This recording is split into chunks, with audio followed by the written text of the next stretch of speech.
I never believed a single dinner could reveal the true heart of a person. But on that quiet Friday night, in a small diner with flickering lights and chipped mugs, one simple act of kindness changed 2 lives forever. She thought she was testing him. She thought she was hiding the truth.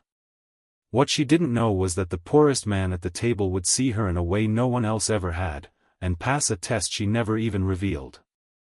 Before the story begins, take a second to support the channel.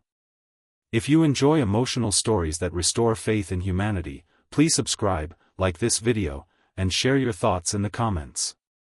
You're watching Kindness World, where one story can change the way you see people.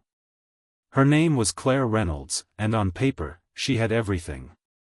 She was the CEO of a fast-growing tech company in Chicago, worth millions before the age of 40. Powerful, confident, admired. But behind closed doors, Claire carried a quiet disappointment. Every blind date felt the same. The moment men sensed money, influence, or status, their eyes changed. Conversations turned shallow. Kindness felt performative. She couldn't tell who liked her, and who liked the lifestyle she represented. So she created a rule for herself. On every blind date, she would pretend to be broke. No fancy clothes. No expensive restaurants. She'd talk about struggling rent, old student loans, and working a basic office job. It wasn't a game to her. It was protection. A way to find something real. Most dates didn't last long. Some men lost interest halfway through dinner. Others offered advice that sounded more like judgment.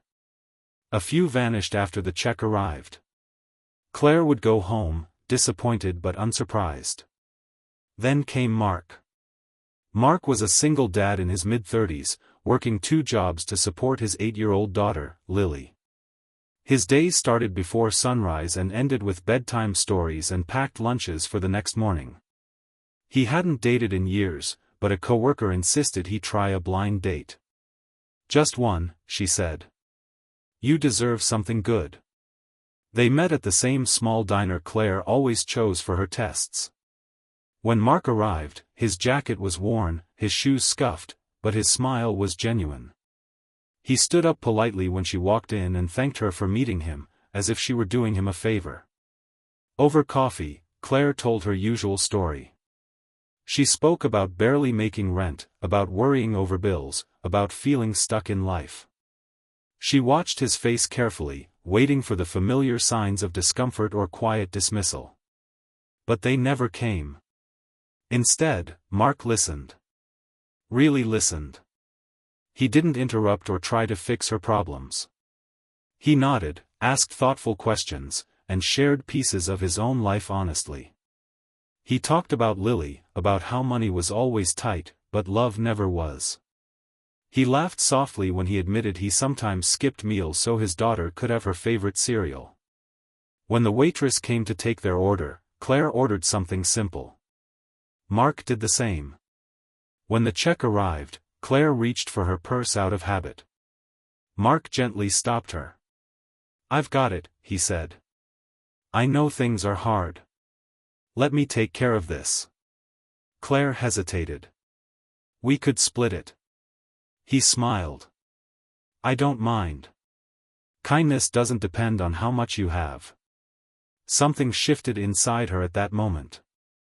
No man had ever insisted on paying when she claimed to be broke. Not without resentment. Not without expecting something in return. Mark paid without hesitation, without pride, without making it a point. They walked outside into the cold night air. Claire expected the date to end there, but Mark asked if she got home safe and waited until her rideshare arrived. He waved as she left, not knowing who she really was. That night, Claire cried alone in her apartment. Not because she felt fooled, but because she felt seen. For the first time in years, someone had treated her with kindness without knowing her power, her money, or her title. They went on more dates. Always simple. Walks in the park. Coffee shops. A free museum day. Mark never complained about money. When Claire mentioned struggling, he encouraged her with warmth, not pity. He spoke about hope like it was something you could choose every morning. Weeks passed, and the secret grew heavier. Claire wanted to tell him the truth, but fear held her back. What if he felt betrayed? What if kindness changed once he knew? The truth came out unexpectedly. One afternoon, Mark's daughter Lily fell seriously ill at school. Mark rushed her to the hospital, panicked and shaking. Claire met them there, holding Lily's hand while doctors spoke in quiet, serious tones. Tests were expensive.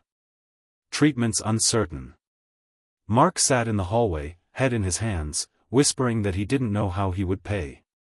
Claire stepped outside and made one phone call. Within hours, the best specialist in the state arrived. Paperwork was handled. Costs were covered. When Mark asked how any of this was possible, Claire took a deep breath and told him everything. Who she was. What she owned. The test she had been running all along. Mark listened silently. When she finished, tears in her eyes, she said, "I'm sorry. I never meant to lie. I was just so tired of being wanted for the wrong reasons." Mark looked at her for a long moment. Then he spoke softly. "You know," he said, "I never felt tested. I just treated you like someone who mattered." He didn't walk away. He didn't get angry. He didn't change. Lily recovered fully. Life moved forward. And Claire learned something she would later share in speeches and interviews around the country. That real kindness doesn't announce itself. It doesn't wait for rewards. It shows up quietly, even when no one is watching. She stopped pretending to be broke after that. She didn't need tests anymore. She had learned the truth. Kindness isn't about what you have. It's about who you choose to be when you think nothing is at stake. And sometimes, the greatest wealth in the room belongs to the person with the least money, but the biggest heart.